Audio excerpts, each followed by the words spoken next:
Assalamualaikum warahmatullahi wabarakatuh. Di sini saya akan mempresentasikan tentang presentasi online tentang SPK Sistem Pendukung Keputusan. Pertama, buka Sistem Pendukung Keputusan. Pertama, buka PowerPoint dulu. Lalu buka Sistem Pendukung Keputusan, yaitu tentang peningkatan kemampuan masalah sebagai upaya pencegahan penyalahgunaan nafsa pada remaja oleh Nur Hikmah NIM 2119T1488.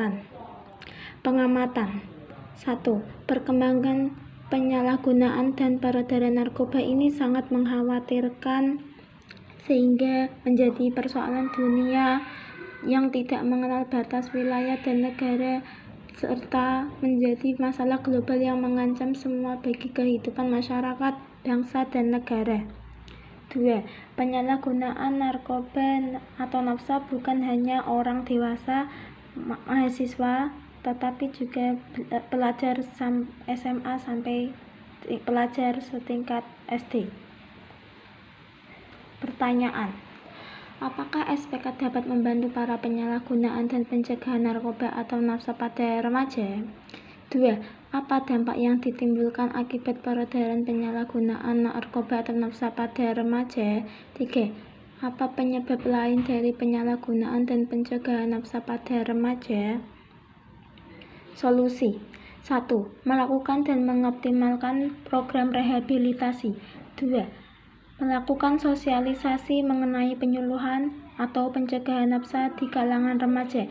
3. Melakukan penelitian pada upaya pencegahan terhadap penyalahgunaan narkoba berbasis kearifan lokal. Kemudian buka aplikasi,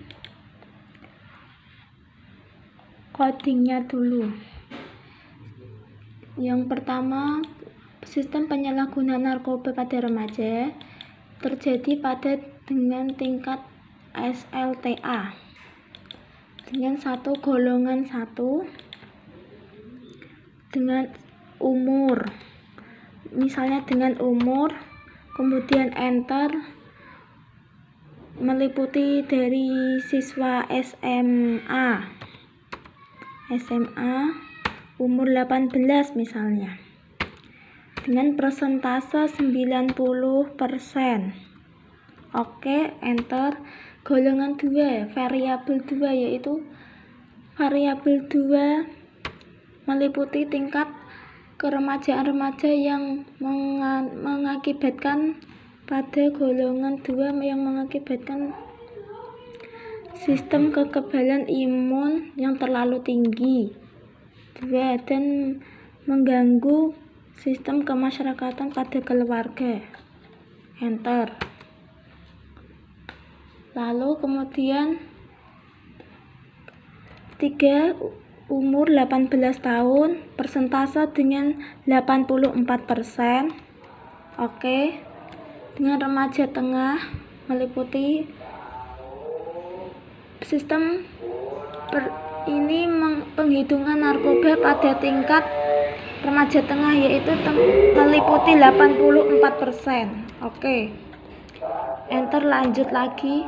Golongan 1 meliputi tingkat SMP, yang berarti telah melakukan dengan persentase 60% misalnya. Oke, enter. Dalam kategori ini meliputi penghitungan indeks dalam setuju atau tidak setujunya dengan mencari rata-ratanya,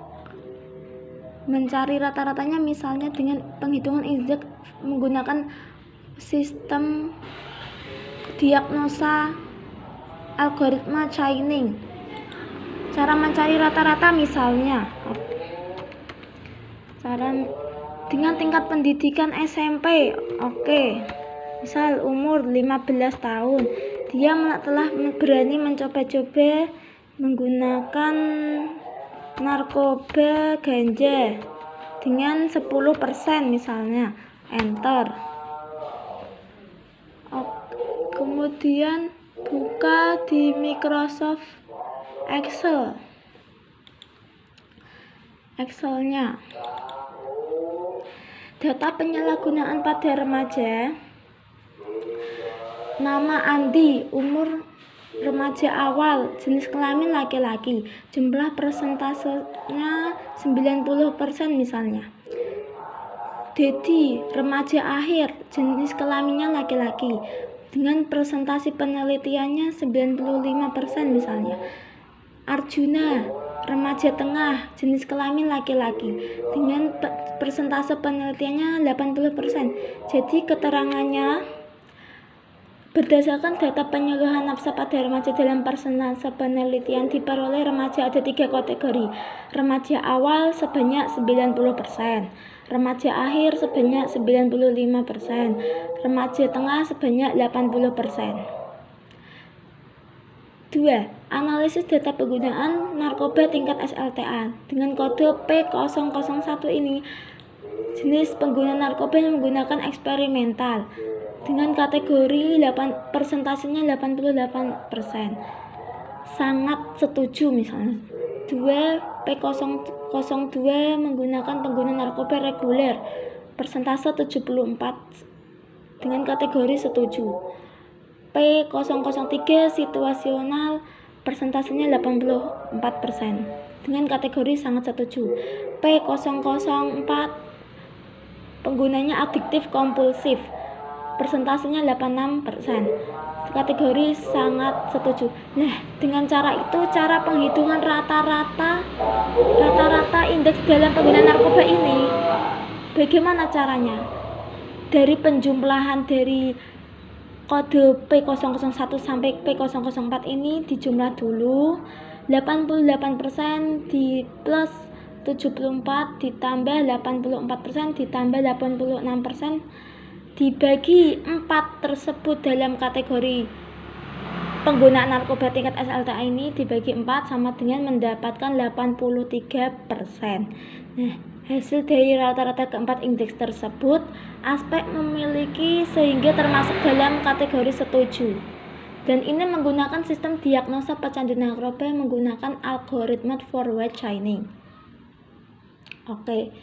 Ketiga, data sikap kepedulian remaja penghitungan statistik dengan menggunakan analisis regresi. Nama Denny, pendidikan SMP, umur 16 misalnya. Kode X1.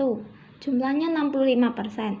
Nah, cara mencari zat adiktif yang sering disalahgunakan ini, coba cari keterangannya variabel X1-nya.